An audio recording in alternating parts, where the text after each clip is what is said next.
All right. Hello, and welcome to the Imagine Belonging at Work podcast brought to you by Rhodes Perry Consulting. I'm your host, Rhodes Perry.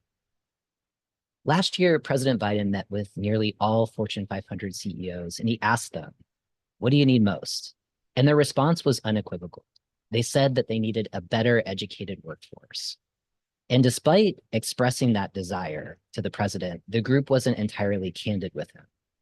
While 84% of employees expect to receive employer-sponsored education opportunities, and 80% of employees are more likely to stay with their company long-term, the majority of C-suite executives, that's 51%, say that learning and development programs are, quote, a waste of time. So today, we're going to explore where that disconnect is. If CEOs acknowledge they need a better educated workforce, but believe investing in these learning and development programs are a waste of time, whose responsibility is it?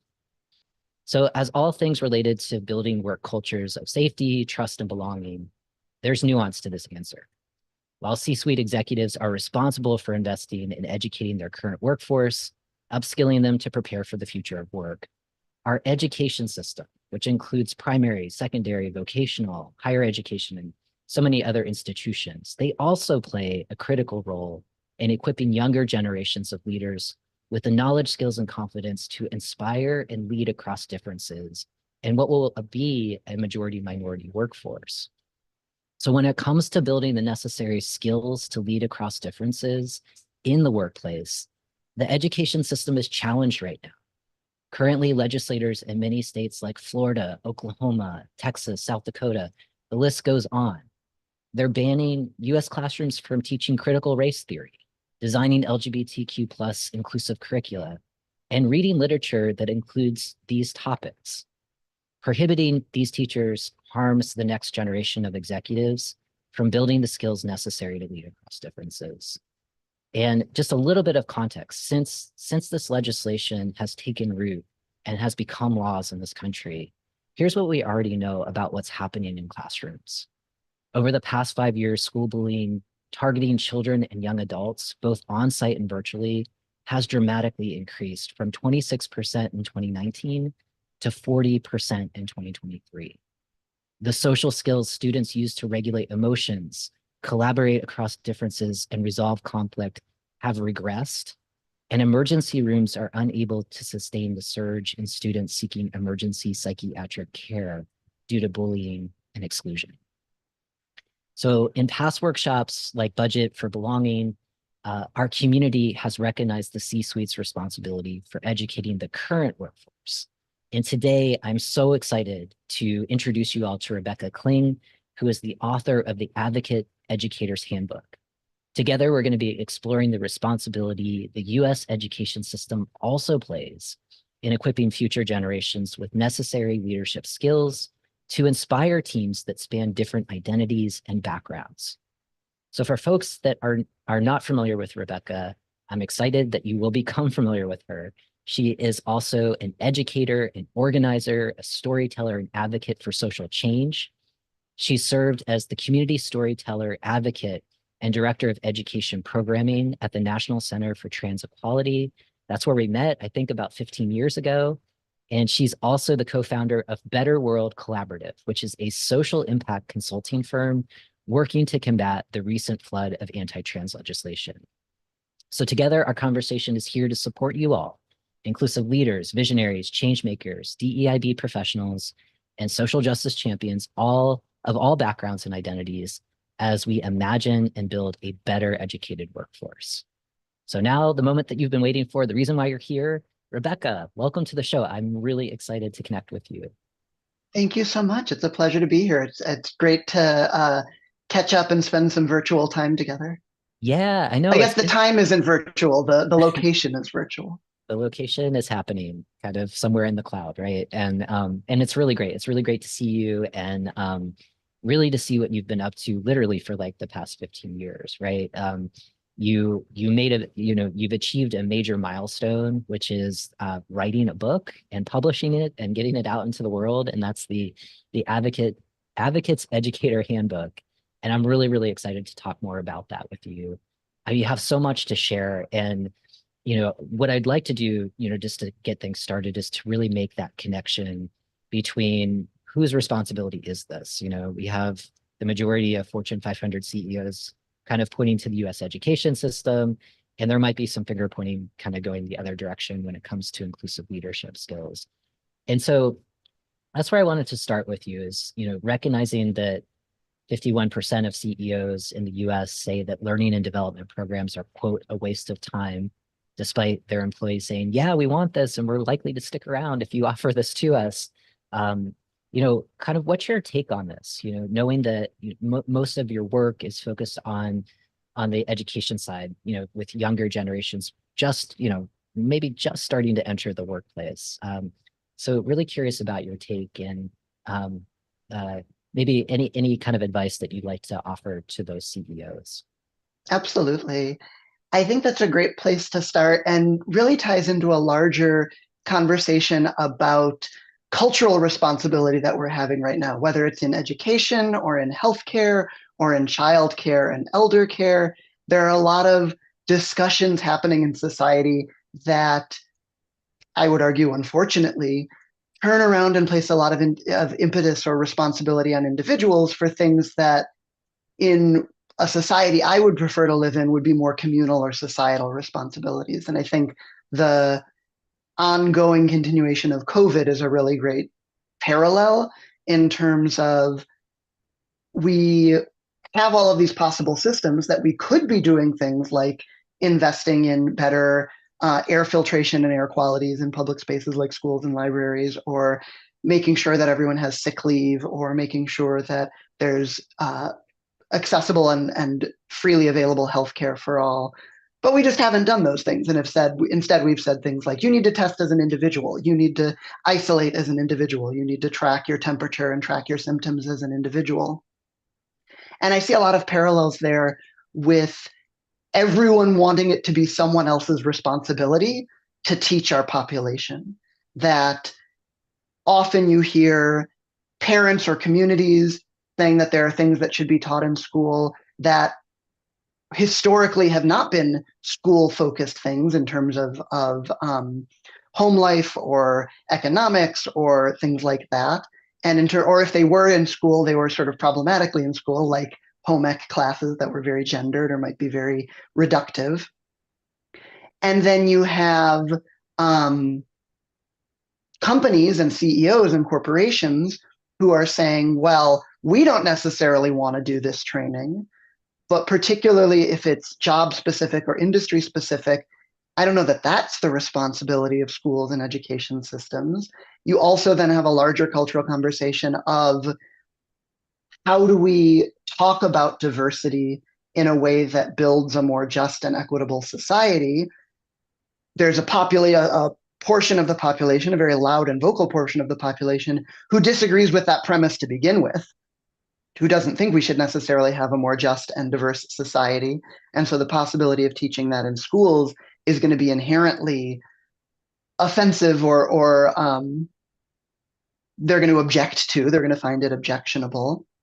And then you get into diverse workforces, or you start working with people who aren't like you, which at the end of the day is lots of people who aren't like us.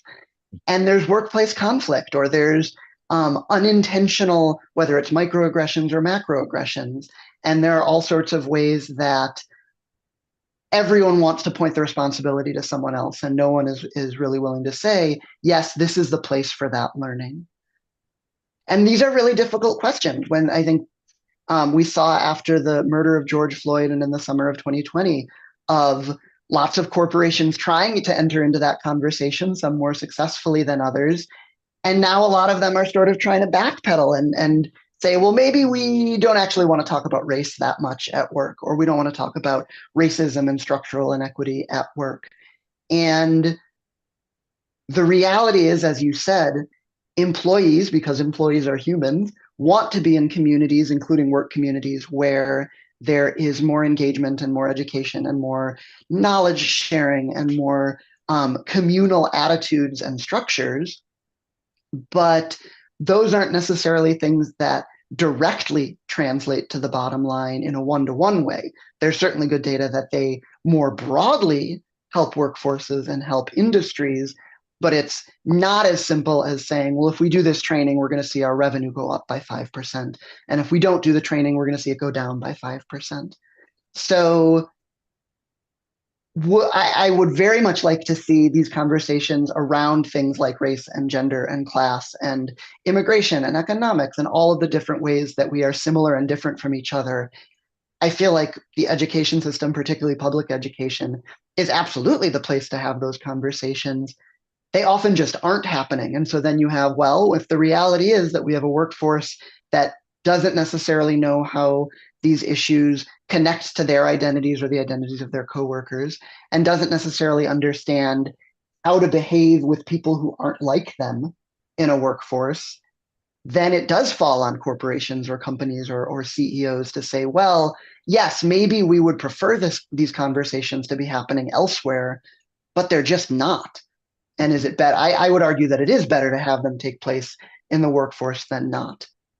That said, there's also, I think, very valid questions of what is the impact and what is the efficacy of these trainings. I can say very clearly on a micro level, I can guarantee that they have positive impact. I have spoken with employees at places that I've done trainings who have said, this helped people to stop misgendering me, or this training helped people to stop asking me invasive questions and to better find where they can do some research on their own. And those are concrete ways that employees' lives are improved by these trainings. Now, that's hard to get the data to then back that up. And it's even harder to say, well, on a macro level, on a company-wide level, how do these trainings impact people who don't go to the trainings, but their colleagues do? How do these trainings impact company liability, which is why a lot of companies start talking about these trainings to make sure we're not liable for employee behavior. And those are all really great questions that require resources and time and both financial and cultural investment from the companies that want to answer them. And so I can understand the hesitation of an executive in saying, does a 90-minute workshop once a year really do much? I think that's an open question, but not talking about it definitely does something. And so whether or not a 90-minute workshop once a year is the best way to do it, or even the most cost-effective way to do it, doing nothing is certainly not the best way to do it. Oh, yeah. Yeah. And doing nothing, I mean, absolutely leads to kind of those retention numbers dipping and potentially when you're talking about litigation, expensive lawsuits, right? If an environment is so hostile. So it's a both and, right? It's that nuanced response as I expected, right? And there is a responsibility, starting with young people kind of entering the US education system. And that's kind of, I want to talk about first what we're up against. And you know this very, very clearly in the work that you do in terms of kind of the flood of anti-trans legislation that is restricting schools from teaching critical race theory, banning books that, literature that includes these topics in it. It's very scary, right? And especially in the work that you do, you are going into school systems and it's almost as if the language is taken away from you in some respects on being able to avoid euphemism and actually talking about systems of oppression that are negatively impacting a lot of students in schools, all students in certain respects. So my question for you is, how does this legislation directly harm the development of young people? Thinking at first just about the skills that they'll need in the future to be on that path of leading, right? Whether it's just leading themselves in the workplace, maybe leading a team, or perhaps leading an entire organization. If students aren't getting this kind of exposure to different ideas and different groups of people than themselves, like what is that cost? Like, are you seeing it now? And what does that look like in the work that you do every day? Absolutely. At a very foundational level, we live in a world with lots of different types of people, not all of whom are like us. And in particular, when we talk about more and more international collaboration and both teams on companies working across borders and companies working with other organizations around the world, we just at a fundamental level can't assume everyone is going to be like us.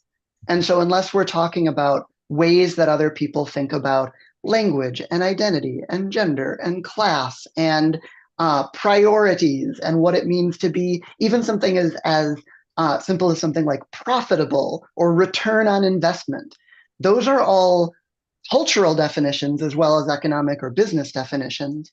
And if we're not learning about other folks in the world, we're really doing ourselves and our culture, our society, a disservice because we're not able to engage with those ideas from a place of knowledge and of understanding and of integrity. And even if it's not something we're familiar with, we don't necessarily have a framework for approaching it. So one of the things that educators have talked about for a number of decades now is the concept of windows and mirrors. That education ideally should both have windows allowing you to learn about people who are not like you and mirrors to allow you to learn about people who are like yourself. And that both of those are really important. And that connected to that, learning can sometimes be uncomfortable. And I'm going to even put aside for a second things like critical race theory or gender and LGBTQ identity. Something as simple as I remember having a really hard time getting through algebra to get to geometry. That had nothing to do with identity or some of these hot button issues, but no one would have said, oh, you should always be comfortable when learning. Learning is sometimes hard, it's sometimes difficult. That's not quite the same thing as an uncomfortable conversation about identity, but I do think there are parallels there that it is one thing to say we want schools where students are physically safe, absolutely, and where they have broad emotional safety and aren't being attacked for who they are. Absolutely. Both of those things are completely true. That is different than saying everyone should be comfortable all the time. Yeah. Because we don't live in a world where we can guarantee that. And unless we're engaging with ideas that are outside of our range of experience, unless we're engaging with ideas and with identities and communities and experiences that aren't like ours, well, then when we go encounter those in the workplace or in the world, it's much harder to do so in a way that's respectful, that's with integrity, that's with a focus on equity, of all of the values that we want to talk about. And that school, far from being a place where we shouldn't have those conversations, is the perfect place to practice having difficult conversations in the same way that I hope when someone enters the workforce, regardless of what they're doing, that they've had a chance in school to speak in front of a group. That like, ideally, every student who's coming through should be presenting at some point because that is a human skill of being able to speak speak in front of other people. Doesn't mean they need to be an expert in it, doesn't mean that needs to be the focus of their education or career, but that is a thing that many people are uncomfortable with, speaking publicly, that school is the perfect place to practice. And very strongly, the same is true for having these more difficult conversations of what does it mean to live in a society where not everyone agrees? What does it mean to live in a society where not everyone is the same? And what does it mean to live in a society where different people might have different values and identities and perspectives? And if we can't ever be uncomfortable in those conversations, it's naive to think and I would argue this is the point, but it's naive to think we can ever talk about something like race and racism and slavery and the civil rights movement and modern issues with race and racism, unless we're willing to risk some discomfort. That's not the goal. The goal is never to make anyone uncomfortable. But the reality is sometimes we have to have that resilience. We have to have that resilience to be able to go there and engage thoughtfully and live to see the next day. And these attacks on whether it's so-called critical race theory, which is not what's happening in public schools, that is a college level framework, or anti-LGBTQ language, all of these things are connected. The same folks who want the anti-critical race theory are doing anti-LGBTQ, are also anti-immigrant, and shocker, they're not great on other issues like disability or school lunches either. Yeah. And so all of these things are connected of how do we build a resilient workforce that can face the reality of a diverse and complicated world that sometimes has challenges in it. And school is the perfect place for all of those things. And unfortunately, that's just not happening a lot right now. It is happening in many places. It's not happening universally right now. I mean, so much of what you just responded, the windows and the mirror piece is so reflective. And there's the pun, but like in doing learning and development work inside of the workplace, like really starting with ourselves, that kind of mirror work, and then the window piece is exposure to different people, different ideas, um, different ways of working and processes of teams. And you're also speaking to something that for a lot of us in kind of more of the workplace setting, DEI professionals, of kind of this kind of relationship or connection with discomfort and kind of safety, and that those two should not be equated, right? Like, and that piece around algebra to geometry, like, yeah, that's uncomfortable when you're not getting things right. And it's like, wait, I have to work at this. And that's where the learning comes in, right? Um, and you're taking risks of saying, hey, I'm not quite sure how to do this. And you feel safe enough to take that kind of interpersonal risk with an educator or with in the workplace with a colleague. Um, and and I think you got to this, right, which is like looking at like connecting this kind of legislation, especially legislation that is it's written in a way where it's not targeting specific groups of students. However, it certainly can make certain students feel unsafe, like psychologically, maybe physically, right? Because of what we're seeing, we'll get into a question about bullying, um, but just how that's impacting psychological safety. And I just want to make some space for you on that piece. Like when you are in schools, like what's the climate like right now versus, and I know that you've done this work for a bit, right? Maybe before like the 2015 era where we were starting to see kind of waves of this legislation, not the flood that we're in right Yeah. now, but yeah. We were talking a little bit before in sort of the tech green room. And one of the things that I mentioned that I've been thinking a lot about these days is it is just a hard time to be a human. Mm. And young people right now are watching the climate crisis. They're watching, regardless of their family's political perspective, they're watching someone claim that elections are not going well. They're watching rising militarism and war in Ukraine and now in Israel and Gaza.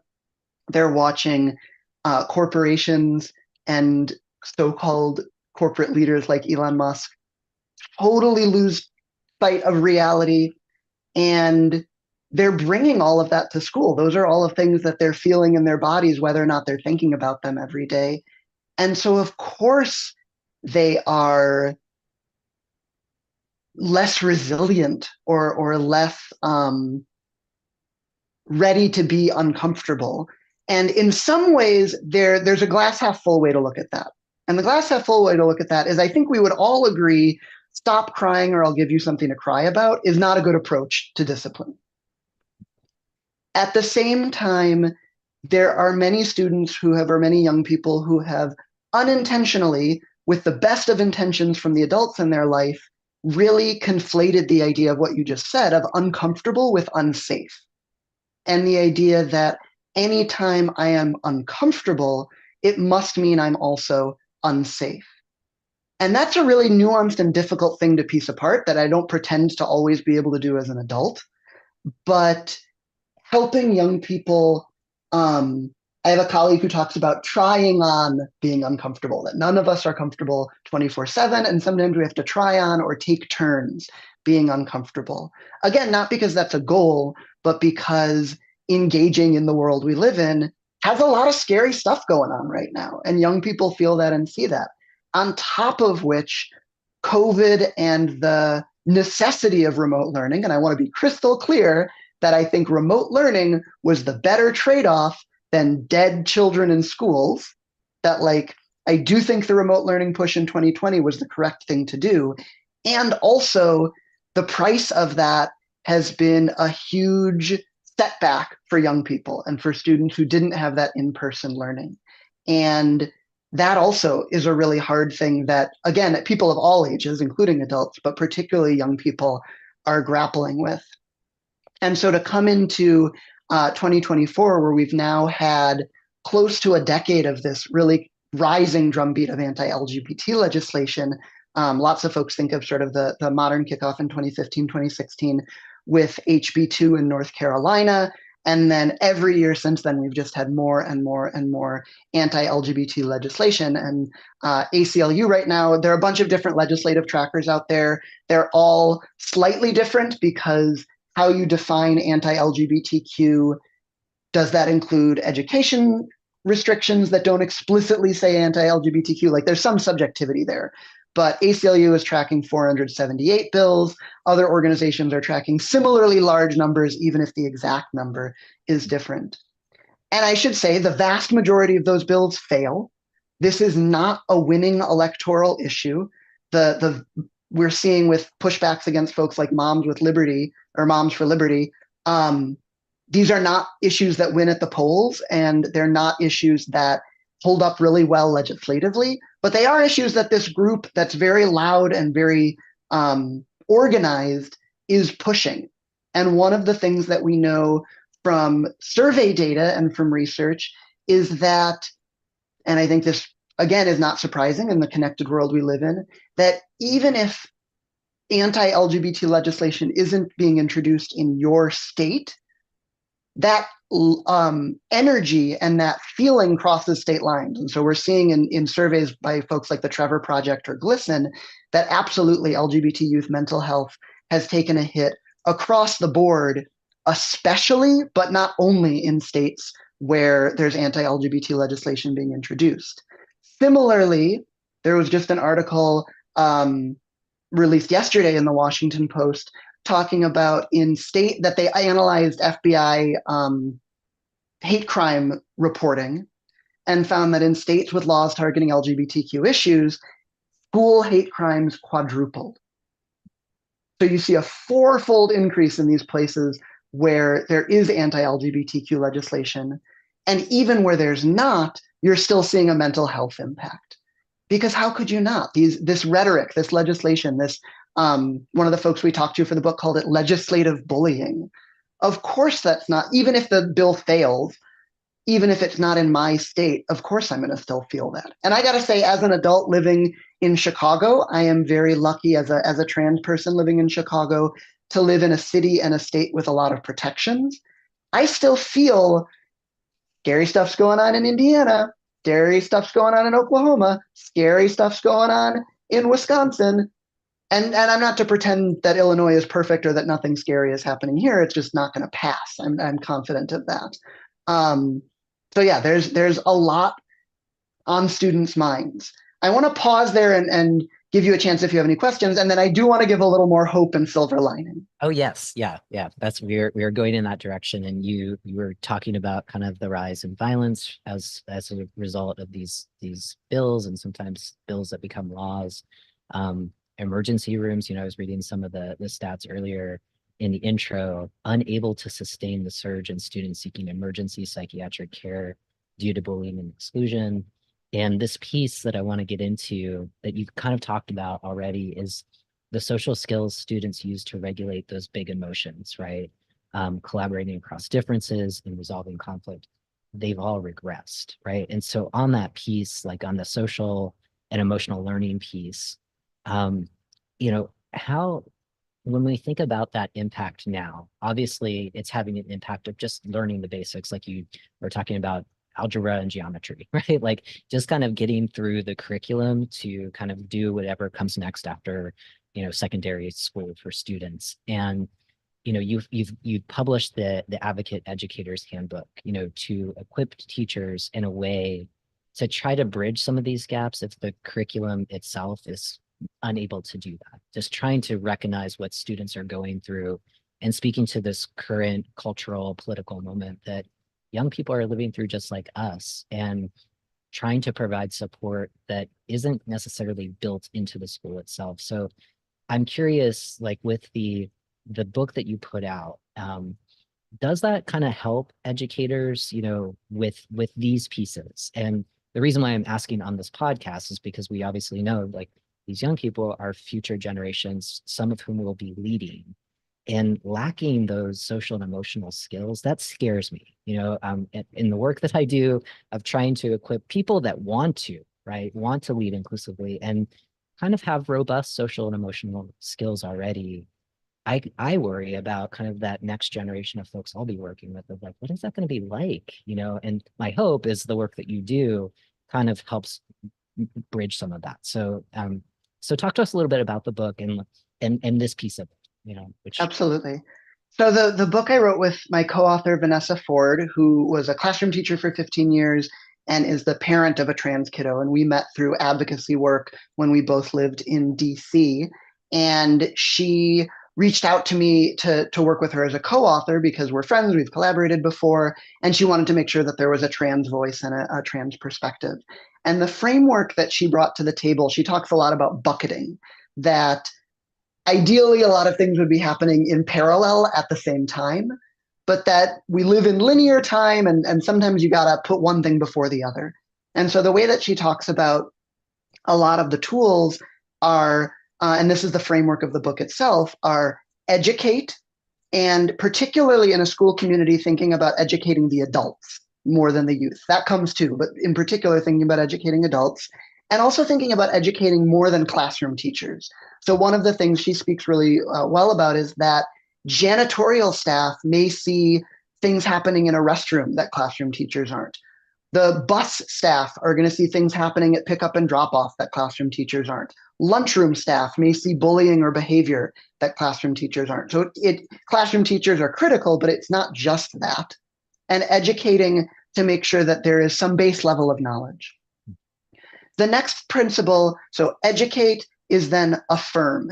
And the idea there is both in policy, so what is the written rules and guidelines of our school or district or state, as well as practice. How do things handle when the rubber meets the road? And I sort of think of that as a seesaw or a teeter-totter, that it's possible to have great policy that's not followed.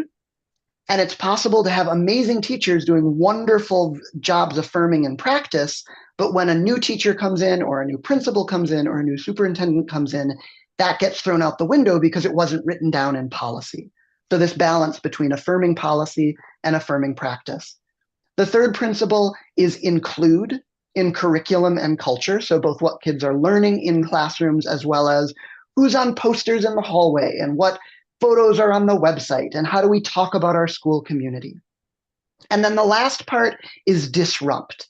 And the way we talk about that is both from the individual level, so a student who's bullying or a teacher who's pushing back, as well as at the organizational and societal level with pushing back against bad policy or bad legislation. Disrupting, this is not a word in the book. The way I often talk about it is disrupting assholery, which is a very technical term that I encourage folks to use. I'll remember that. Thanks. And even though the framework of the book is focused on education settings for K through 12 students, I do think those four buckets of educating, affirming in policy and practice, including in the work that's being done, and disrupting assholery, those are ways of thinking about it that can be brought to any organization. Even if the specifics in the book are about a school, I certainly encourage listeners to think about, is my space doing whatever space I'm in?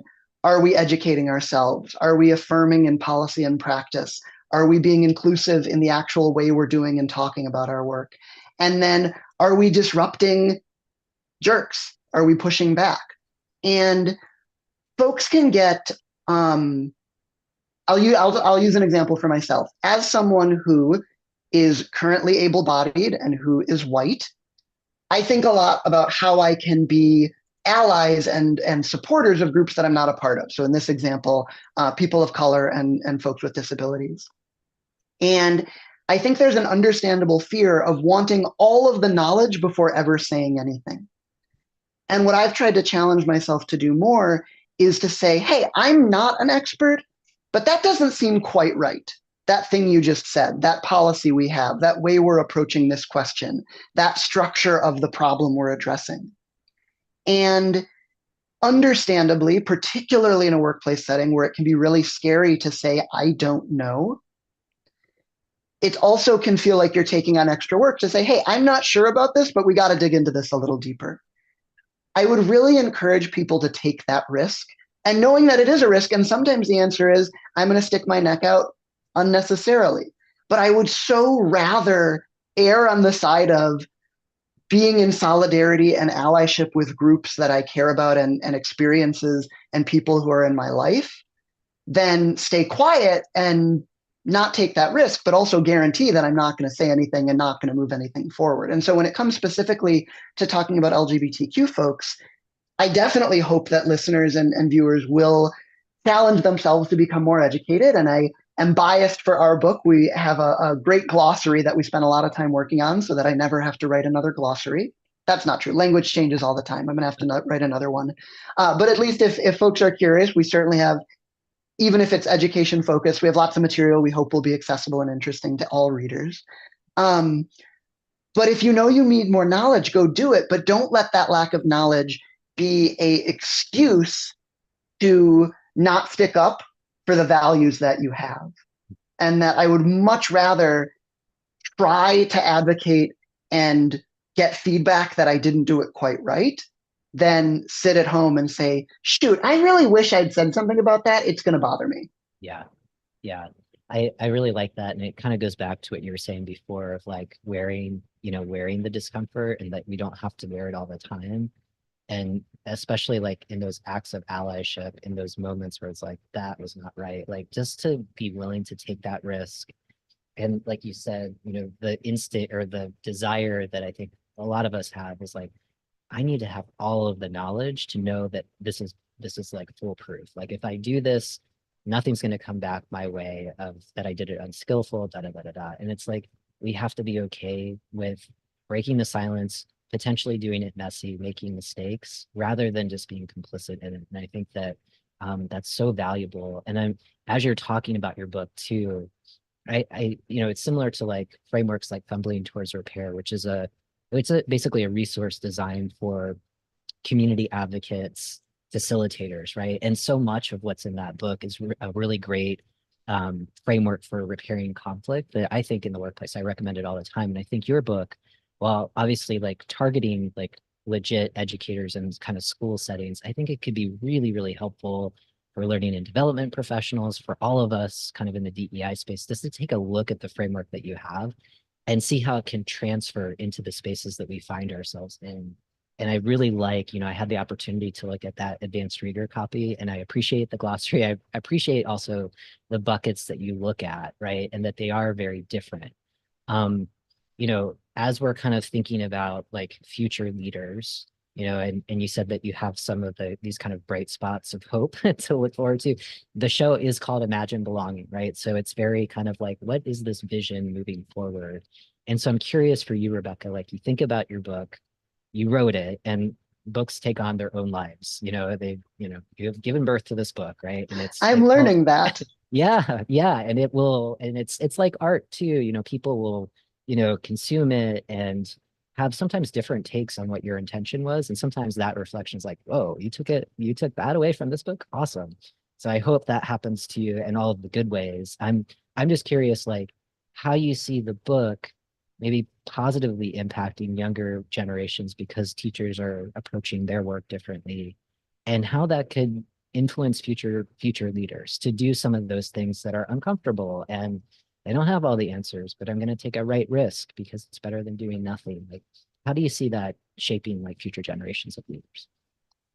One of the things that we include throughout the book are quotes about trans joy.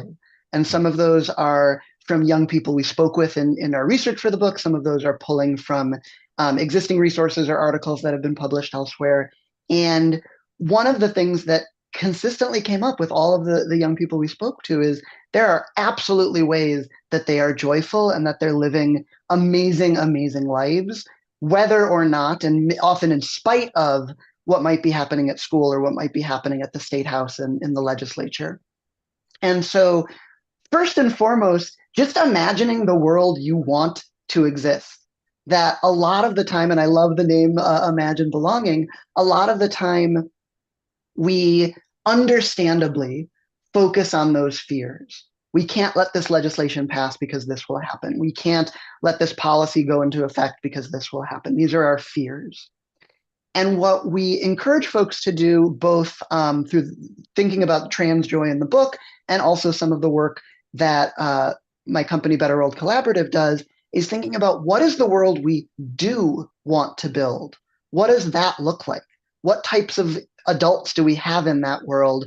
And what are the experiences that they can learn from? And a lot of that has to do with advocating with young people, not just for young people. And that can be a something of a tightrope walk. We spoke with Julie Stivers, who's an award-winning librarian, and one of the ways she approached that is she knew speaking up at a school board meeting might expose some of her queer students to risk and pushback. So she asked them to write for her the importance of LGBTQ representation in the library, and then she went to a school board meeting and read it for them.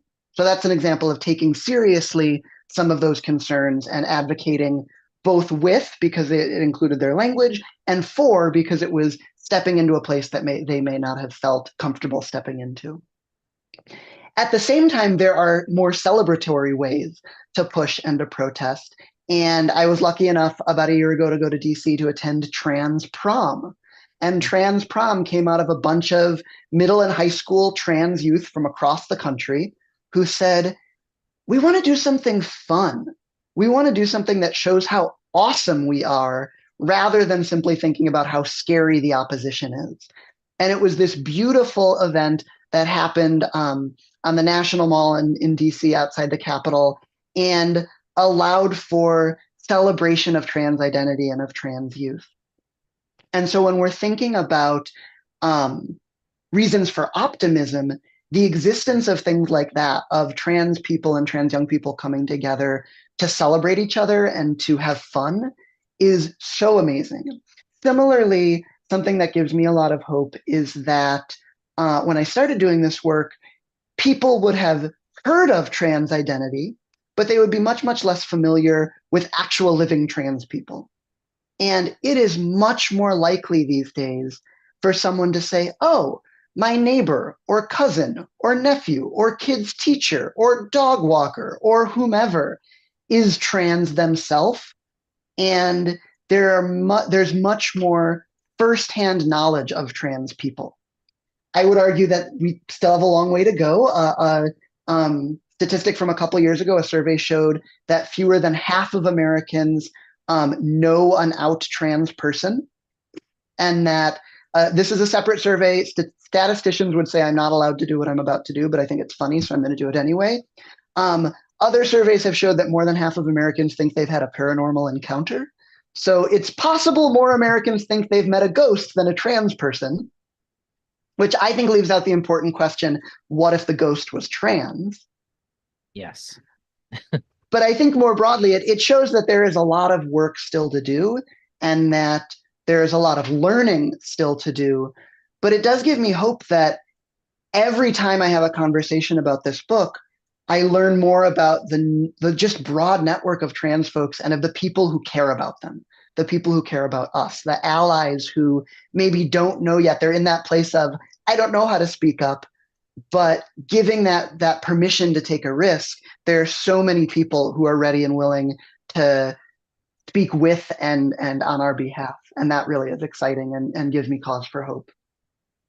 Rebecca, that's fantastic. I really I like ending kind of the formal interview on just like your vision for that future and the reality that, I think we share a similar vision of, seeing more people, taking right risks in those moments where we don't have all of the answers, and that's okay. So giving yourself permission to try, and also giving yourself permission to imagine the world, like you said, the world that you want to live in. And I'm amazed that, so many people feel that they can't go there, right? Because they're focused on kind of the material reality of what we're in right now. And so we have to dream and we have to know where we're going, and then we have to do the work, right? And that's where that right risk comes in. So I am so grateful that you said yes to this interview. Congratulations on your book. I wish you lots of success with it. It's very good. And I will be sure to share it with the community and other folks that I continue to work with. So thanks for being Thank here. you.